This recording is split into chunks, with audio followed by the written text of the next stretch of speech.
बिस्मिल्लाहिर्रहमानिर्रहीम। अस्सलाम वालेकुम नाज़रीन, आप यूट्यूब चैनल देख रहे हैं। मैं इमरान खान। इमरान खान साहब ने एक दावा किया एस्टेब्लिशमेंट को लेकर, वो आपको इस वीलॉग में बताऊंगा। और साथ ही साथ पंजाब की हुकूमत ने इमरान खान साहब पे कातलाना हमले के हवाले से एक बड़ा मुतालबा कर दिया है। और दूसरी जानिब एक सिमिलैरिटी है जो सामने आ रही है, यानी एक जैसा है। ऐसा लगता है कि स्क्रिप्ट राइटर एक ही है जो पूरा का पूरा गेम पीछे से घुमा रहा है, जो उस मुलजिम से जुड़े लोगों को भी बता रहा है क्या कहना है और इम्पोर्टेड हुकूमत को भी बता रहा है कि क्या कहना है। वो भी सबूत मौजूद हैं। और इसके अलावा मईशत में बहुत अजीब अजीब खबरें हैं। PMLN एक प्रोपेगेंडा कर रही है और उनके अकाउंट्स इसको फैला रहे हैं। मैंने आपको कल ये बताया था और ख़बरदार किया था कि दो चीज़ों पे प्रोपेगेंडा होगा। एक, इमरान खान को गोली नहीं लगी, ये प्रोपेगेंडा किया जाएगा। और दूसरा प्रोपेगेंडा ये किया जाएगा कि पाकिस्तान की मईशत इमरान खान ने डबोई है, ये कहा जाएगा बार बार और कहते रहेंगे। और हम तो जनाब संभालने के लिए आए थे और अब ख्वाहिश की जा रही है कि ये मुल्क डिफ़ॉल्ट हो जाए, इस तरह का प्रोपेगेंडा किया जाएगा। तो अब ज़रा आप सुनिए, बारी बारी ये सारी खबरें मैं आपके सामने रखता हूँ। कुछ और खबरें भी है बहुत इंपॉर्टेंट कि क्या पाकिस्तान अमेरिका को अड्डे देने वाला है पाकिस्तान में, क्या उसकी ग्राउंड बनाई जा रही है, ये भी आपको इस वीलॉग में बताते हैं। लेकिन सबसे पहले इमरान खान साहब ने ये कहा है कि एस्टेब्लिशमेंट वज़ीर आला पंजाब के लिए जो एतमाद का वोट हम लेना चाह रहे हैं उसमें एस्टेब्लिशमेंट न्यूट्रल नज़र नहीं आ रही, ये इमरान खान साहब ने कहा। और जब एस्टेब्लिशमेंट न्यूट्रल ना हो तो फिर आप एतमाद का वोट नहीं ले सकते, बल्कि आपके खिलाफ अदम एतमाद कामयाब हो जाती है। ये इमरान खान साहब एक मरतबा तजुर्बा कर चुके हैं, बल्कि उस्मान बुज़दार के साथ भी यही हो चुका है। और इमरान खान साहब ये अच्छी तरह जानते हैं कि एस्टेब्लिशमेंट किस तरीके से नाकाम करती है या कामयाब करती है, क्योंकि वो इन सारी सूरत हाल से गुजर चुके हैं। माजी में उनके एस्टेब्लिशमेंट से बहुत अच्छे ताल्लुकात भी रहे हैं और बुरे ताल्लुकात भी बने हैं। लेकिन एस्टेब्लिशमेंट का जो एक किरदार जो नहीं होना चाहिए पाकिस्तान की सियासी मामलात में, और वो एक बदकिस्मती से है जिसकी वजह से ये मुल्क आगे नहीं बढ़ पा रहा। तो इमरान खान साहब ने कहा कि वज़ीर आला पंजाब चौधरी परवेज़ इलाही के लिए एतमाद के वोट में एस्टेब्लिशमेंट हमें न्यूट्रल नज़र नहीं आ रही। और वो कोर्ट रिपोर्टर्स के वफद से बातचीत कर रहे थे और उन्होंने कहा कि 11 जनवरी को अदालत अगर फौरी एतमाद के वोट का कहे तो हम तैयार हैं। अब परवेज़ इलाही साहब तो नहीं चाहते कि एतमाद का वोट लिया जाए, लेकिन अदालत अगर कहेगी तो फिर उनको लेना पड़ेगा। यहाँ पे एस्टेब्लिशमेंट का दोबारा एक टेस्ट है कि अदालत परवेज़ इलाही साहब को वोट लेने के लिए कहती है या नहीं कहती। मैं इससे ज़्यादा कुछ कहना नहीं चाहता, लेकिन चीज़ें आपके सामने आ जाएंगी। इमरान खान साहब ने कहा कि जनरल बाजवा के बारे में मेरी अपनी एक राय है और हम अपनी राय देने से नहीं रुकेंगे। परवेज़ इलाही साहब की अपनी राय हो सकती है। अब आ जाएं उस खबर की तरफ कि पंजाब ने एक मुतालबा किया है सुप्रीम कोर्ट ऑफ पाकिस्तान से। वो ये कह रहे हैं कि वफाक ताउन नहीं कर रहा। कैसे नहीं कर रहा? वफाक से जो जो डाटा मांगा गया, रिकॉर्ड मांगा गया, उन्होंने नहीं दिया। यानी मोबाइल फ़ोन के रिकॉर्ड और जो जियो फेंसिंग और ये सारी चीज़ें जो हैं ये वफाकी एजेंसीज़ के पास होती हैं। तो वफाकी जो इदारे हैं वो ताउन नहीं कर रहे। इमरान खान साहब के खिलाफ जो हमला हुआ उसमें तहकीकात जो हो रही हैं उसमें ताउन नहीं कर रहे। तो पंजाब हुकूमत ने सुप्रीम कोर्ट से जुडिशल कमीशन बनाने का मुतालबा कर दिया है। और ये लाहौर में प्रेस कॉन्फ्रेंस करते हुए वज़ीर हैं, सीनियर वज़ीर हैं मियाँ असलम इकबाल साहब, उन्होंने कहा कि पाकिस्तान के मकबूल तरीन लीडर के ऊपर कातलाना हमला किया गया। हमले के बाद मजहबी रंग दिया गया। राणा सनाउल्लाह, मियाँ जवेद लतीफ़, मरियम नवाज़ जैसे लोगों ने मजहबी रंग देने की कोशिश की। मजहबी रंग देने की भरपूर मजम्मत करते हैं। जिन लोगों को घर में दूसरी दफ़ा कोई सालन नहीं देता वो लीडर बने हुए हैं। यानी ये तो उन्होंने मजाक ही किया है, लेकिन वो ये कह रहे हैं कि supreme court of Pakistan chief justice की सरबराही में जुडिशल कमीशन बनना चाहिए। अदलिया से मोदबाना गुजारिश है कि जुडिशल कमीशन बनाए ताकि दूध का दूध और पानी का पानी हो जाए। इमरान खान की दुनिया में भी एक पहचान है। फॉरेंसिक के हवाले से वफाकी इदारे ताउन नहीं कर रहे, JIT को चीज़ें फराहम नहीं की जा रही, ये इन्होंने कहा। और ये एक मुतालबा सामने आया है इमरान खान साहब की पार्टी और पंजाब हुकूमत की जानिब से, क्योंकि वफाकी हुकूमत ताउन नहीं कर रही। अब कुछ अजीब चीज़ें मैं आपको बताता हूँ। राणा सनाउल्लाह साहब ने एक प्रेस कॉन्फ्रेंस करते हुए बातें की और फिर जो मुलजिम नवीद का वकील है उसने भी प्रेस कॉन्फ्रेंस करते हुए बातें की। ऐसा लगता है कि दोनों को बुलेट पॉइंट्स किसी एक ही स्क्रिप्ट राइटर ने लिख कर दिए थे। यानी बज़ाहिर ऐसा ही लगता है कि कोई एक ही शख्स है या एक ही जगह है या एक ही मरकज़ है जहाँ पर बैठकर बुलेट पॉइंट्स लिखे गए कि ये नुक्ते हैं, इनके ऊपर बात करनी है। और हैरत अंगेज़ तौर पे उनका सीक्वेंस भी उसी तरह आ रहा है। यानी राणा सनाउल्लाह साहब जो बात कर रहे हैं उसी सीक्वेंस में, वही बात मुलजिम का वकील भी कर रहा है उसी सीक्वेंस में। तो कोई एक दिमाग है तो दोनों को कंट्रोल कर रहा है। मैं ये नहीं कहता कि कौन है वो दिमाग, हो सकता है वो दिमाग लंदन में हो सकता है वो दिमाग पाकिस्तान में हो, पिंडी में हो, इस्लामाबाद में हो, लाहौर में हो, कहीं भी हो सकता है, लेकिन है बड़ा शातिर दिमाग। उसने ये जो एक स्क्रिप्ट लिख कर दिया है वो एक जैसा स्क्रिप्ट है जो दोनों के पास मौजूद है और दोनों एक जैसी बातें कर रहे हैं। मिसाल के तौर पे 2-4 चीजें मैं आपके सामने रखता हूं। गोली नहीं लगी, दोनों का पहला मौक़िफ़ ये आता है, और फिर JIT के ऊपर मौक़िफ़ आता है कि JIT ठीक नहीं है, दोनों का मौक़िफ़ आता है। फिर दोनों का मौक़िफ़ आता है कि JIT की रिपोर्ट अदालत से पहले इमरान खान के पास कैसे पहुंची, हालांकि इमरान खान साहब ने कहा कि अदालत में जमा करवाई है और मैं उसकी बुनियाद पर यह बात कर रहा हूं। फिर इमरान इस्माइल साहब के जो गोलियां लगने का वाकया इमरान इस्माइल साहब ने बयान किया, दोनों ने सेम अंदाज के अंदर उसके ऊपर तनकीद करते हैं दोनों, और उसके बाद जो दोनों इस बात पे जोर देते हैं कि नवीद अकेला शूटर था, ये जो हमला आवर है ये अकेला ही था और कोई दूसरा नहीं था। यानी उसी सीक्वेंस के साथ दोनों आते हैं। जो सीक्वेंस राणा सनाउल्लाह साहब का दिखाई दे रहा है वही सीक्वेंस हमला आवर के वकील का दिखाई दे रहा है। इसके पीछे एक ही दिमाग लगता है जिसने ये सारा का सारा स्क्रिप्ट बनाया हुआ है। अब एक और चीज़ है वो मैं आपके सामने रखता हूँ कि कहा जा रहा है कि पाकिस्तान में कुछ लोग हैं जो डिफ़ॉल्ट की ख्वाहिश रखते हैं। देखिए, हमने जब भी कभी डिफ़ॉल्ट की खबर की बात की हमेशा यही कहा कि खुदा न खास्ता पाकिस्तान डिफ़ॉल्ट के करीब पहुंच गया या खुदा न खास्ता पाकिस्तान डिफ़ॉल्ट हो जाएगा। हम नहीं चाहते कि ये मुल्क डिफ़ॉल्ट हो, और ख्वाहिशात से मुल्क कभी भी डिफ़ॉल्ट नहीं होते। मुल्क करतूतों से डिफ़ॉल्ट होते हैं। यानी अमेरिका की बहुत ख्वाहिश है, हर यूरोपियन की ख्वाहिश है कि चाइना डिफ़ॉल्ट हो जाए, नहीं होता। ख्वाहिशात से तो नहीं होता। दुनिया में करोड़ों लोग चाहते हैं कि चाइना डिफ़ॉल्ट कर जाए, नहीं होता। दुनिया में करोड़ों लोग चाहते हैं, हर दूसरा अमेरिकी और यूरोपियन चाहता है कि रशिया डिफ़ॉल्ट हो जाए, नहीं होता डिफ़ॉल्ट। ईरान के डिफ़ॉल्ट के लिए पूरी दुनिया चाहती है हो जाए, नहीं हो रहा भाई डिफ़ॉल्ट। इसी तरह यानी हम चाहते हैं अगर कि अमेरिका डिफ़ॉल्ट हो जाए, दुनिया में करोड़ों लोग चाहते हैं हो जाए, क्या वो डिफ़ॉल्ट हो जाएगा? नहीं होगा। डिफ़ॉल्ट ख्वाहिशात से नहीं होते मुल्क, डिफ़ॉल्ट खबरों से भी नहीं होते मुल्क, डिफ़ॉल्ट करतूतों से और हरकतों से होते हैं। जो हरकतें और करतूतें पाकिस्तान में हो रही हैं, अब अमेरिका के पास तो PDM है नहीं जो वो डिफ़ॉल्ट करें, या चाइना के पास, रशिया के पास भी PDM की सहूलत मैसर नहीं है कि वो डिफ़ॉल्ट के करीब पहुंच जाएं। तो बहरहाल पाकिस्तान के अंदर ये करतूतों और हरकतों की वजह से डिफ़ॉल्ट की तरफ मुल्क जा रहा है। ऐसा नहीं है कि ये ख्वाहिशात की वजह से कोई मुल्क डिफ़ॉल्ट हो जाएगा। और ख्वाहिश के ऊपर और ख्वाब के ऊपर, यानी अब ये मुल्क कैसे चला रहे हैं, यानी इन चीज़ों के ऊपर बातें करेंगे। भाई आपकी करतूतें और हरकतें आपने ठीक करनी है। मैं चंद चीज़ें और सामने रख देता हूँ। जब जब ये ऐसी बातें करते हैं मुझे मज़ीद चीज़ें मिल जाती हैं बताने के लिए। जितने पाकिस्तान के एक्सपोर्टर्स हैं वो रो रहे हैं, वो प्रेस कॉन्फ्रेंस कर करके कह रहे हैं, हर दूसरे दिन कह रहे हैं। आज मैंने कम से कम 4-5 वीडियोज़ देखी हैं जिनमें एक्सपोर्टर्स ये कह रहे हैं कि दुनिया की कंपनीज हमारे साथ बात ही नहीं कर रही। वो ये कहते हैं कि आप $500 देने की आपकी औकात नहीं रही, आप LC खोल नहीं सकते, पैसे आपके पास हैं, आप पाकिस्तान के बाहर पेमेंट नहीं कर सकते, तो आप ऑलरेडी डिफ़ॉल्ट कर चुके हैं, हम आपके साथ क्यों एग्रीमेंट्स करें। वो कह रहे हैं हम डर के मारे जिनके साथ सौदेबाजी करना चाहते थे, जिनके साथ काम चलाना चाहते थे, जिनके साथ बिजनेस हम कर रहे थे पूरी दुनिया में, हम उनसे राब्ता नहीं कर रहे कि हमारी बेइज्जती होती है। 24 चैनल हुकूमत का बड़ा फेवरेट चैनल है, तो 24 चैनल क्या कह रहा है ज़रा ये भी आप सुनिए। वो कह रहा है कराची में हालिया 1 हफ्ते में 20 किलो आटे का थैला 400 रुपए तक मजीद महंगा हो गया।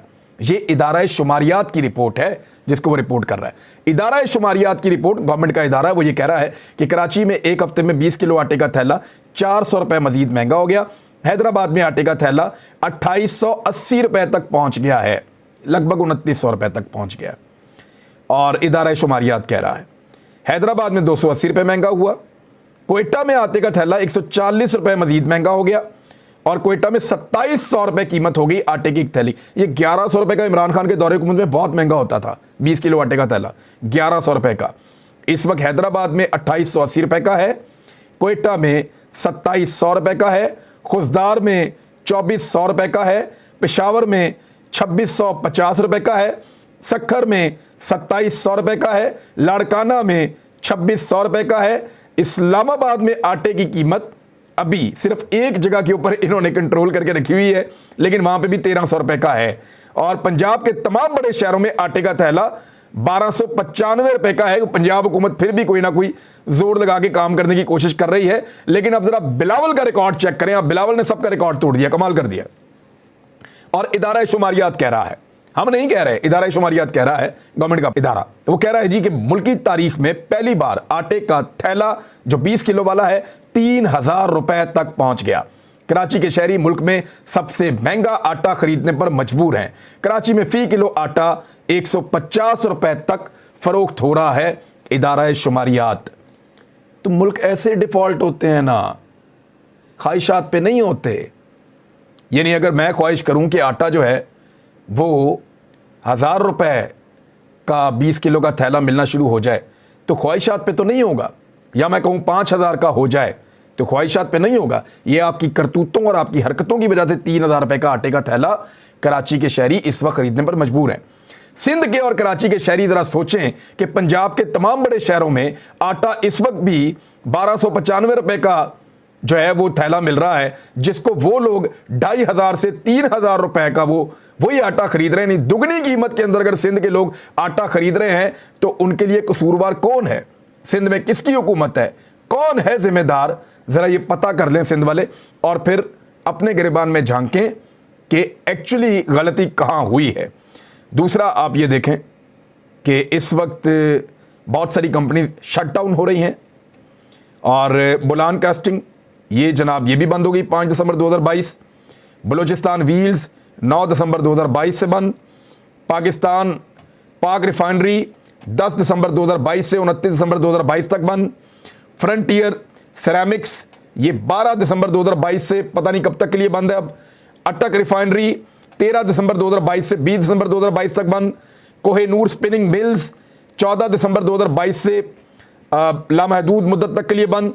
मिल्लत ट्रैक्टर ये भी 16 दिसंबर 2022 से ऑनवर्ड बंद। इंडस मोटर्स और फौजी फर्टिलाइजर बिन कासिम, सूरज कॉटन मिल्स ये भी बंद। पाक सुजुकी 2 जनवरी 2023 से 6 जनवरी 2023 तक ये भी बंद। ये सारी फैक्ट्रियां और ये मिलें और ये बंद हो रही हैं।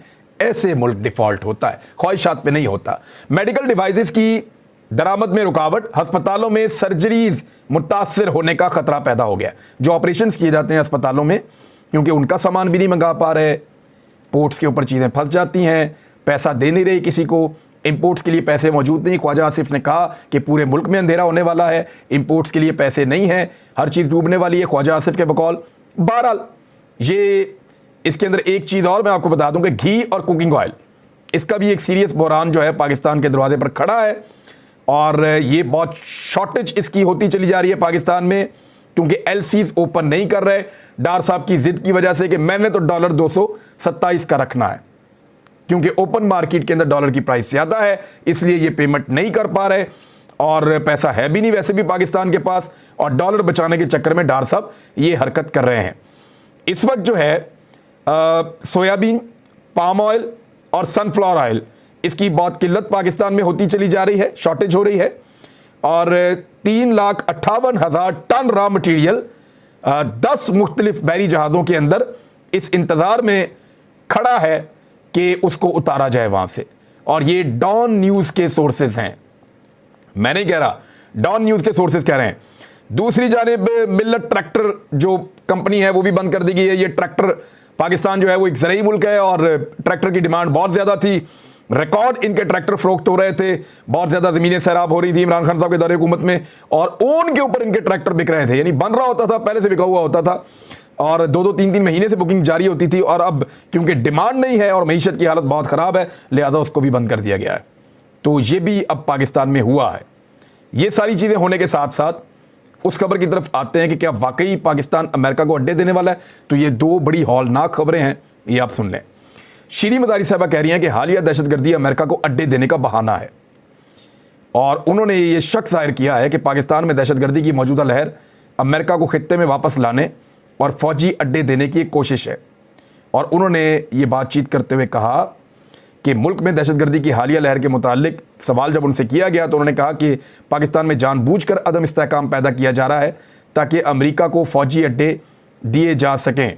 जो रजीम चेंज हुई इसमें एक मामला अमेरिका की मौजूदगी और अड्डों का था, तो ये अब बहाना मिल रहा है कि कोई और चीज़ तो चली नहीं, क्योंकि इमरान खान का बयानिया आज़ादी का आया, गुलामी नहीं आज़ादी, तो वो अमेरिका को अड्डे देने का जो रजीम चेंज का एक मकसद था वो नहीं हो सका, क्योंकि लोग उस तरफ चल पड़े थे।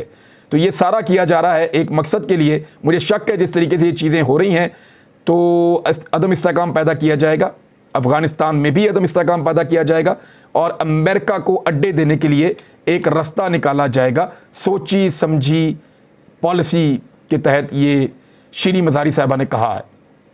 लेकिन इसके साथ साथ एक और चीज़ है और एक बहुत बड़ा दावा है जो अब सामने आया है। सदर सरहद चैम्बर ऑफ कॉमर्स उन्होंने एक इंकशाफ किया है और खैबर पख्तूनख्वा के ताजरों ने इदारों के हवाले से बड़ी खौफनाक इंकशाफात किए हैं। मोहम्मद इसहाक इनका नाम है और उनका ये कहना है कि हमें दहशतगर्दों की तरफ से टेलीफोन आते हैं जो हमारी तमाम हसास तरीन मालूमात जानते हैं। वो हमें ब्लैकमेल करके रकम का मुतालबा करते हैं। यानी खैबर पख्तूनख्वा की बहुत बड़ी कारोबारी शख्सियत हैं मोहम्मद इसहाक साहब। उन्होंने कहा कि दहशतगर्द हमें फ़ोन करते हैं कि आपके नाम पर इतने घर हैं, बीवी का इस बैंक में अकाउंट है, बच्चों के फलां बैंक में अकाउंट है, आपके पास इतनी गाड़ियां हैं और इतना बैंक बैलेंस है, और हत्ता कि इनको यह भी पता है कि हमारे पास असलहा कौन सा है। ये चीज़ें भी उनको आइडिया है। उन्होंने यानी ऐसी मालूमात किसी के पास कैसे जा सकती है? मेरे पास क्या है, मेरा रिकॉर्ड तो या तो मेरे पास है, मुझे पता है, तो या FBI के पास है और किसके पास है, या नादरा के साथ मेरा डाटा जुड़ा हुआ है। यानी नादरा को पता है ना कि मेरे पास कौन कौन से वेपन के लाइसेंस हैं और कौन कौन से हथियार हैं, या मैक्सिमम FBR को पता है कि मेरे पास कौन कौन सी जायदाद है, या गाड़ी कौन सी है मेरे पास, मोटरसाइकिल कौन सा है मेरे पास, गाड़ी कौन सी है मेरे पास, या मेरा घर जो है वो कौन सा है, कौन सा प्लॉट मैंने लिया है, कौन सा मैंने बेचा। ये तो या तो FBR को पता है, और मेरे पास कौन कौन से हथियार हैं और मैं कहाँ रहता हूँ, ये बाकी चीज़ें जो हैं वो डाटा जो है वो नादरा के पास है, और मेरा मोबाइल फ़ोन भी उसके साथ जुड़ा हुआ है। तो उन्होंने खदशा जाहिर करते हुए सवाल उठाया कि क्या ये FBR और नादरा से डाटा लीक किया गया है या किसी तरीके से शरपसंद नासर ने इस तक रसाई हासिल कर ली है। और मोहम्मद इसहाक ने कहा कि ताजरों की इस किस्म की मालूमात CTD के पास भी नहीं है। ये मुकम्मल तौर पर वही मालूमात हैं जो ताजर FBR या नादरा के सामने पेश करते हैं, और वही सारा डाटा दहशतगर्दों तक पहुंच चुका है। अब ये बड़ी अलार्मिंग चीज़ है। इसके ऊपर जो है वो गवर्नमेंट को और एस्टेब्लिशमेंट को पाकिस्तान की फौरी तौर पे एक्शन लेना चाहिए और चेक करना चाहिए कि लोगों का डाटा कौन पहुंचा रहा है ऐसे अनासर तक जो उस डाटा की बुनियाद के ऊपर डिमांड्स कर रहे हैं कि हमें पता है कि आपके पास क्या कुछ है, हमें ये चाहिए। अब तक के लिए इतना ही। अपना ख्याल रखिएगा, अपने चैनल का भी। अल्लाह हाफिज़।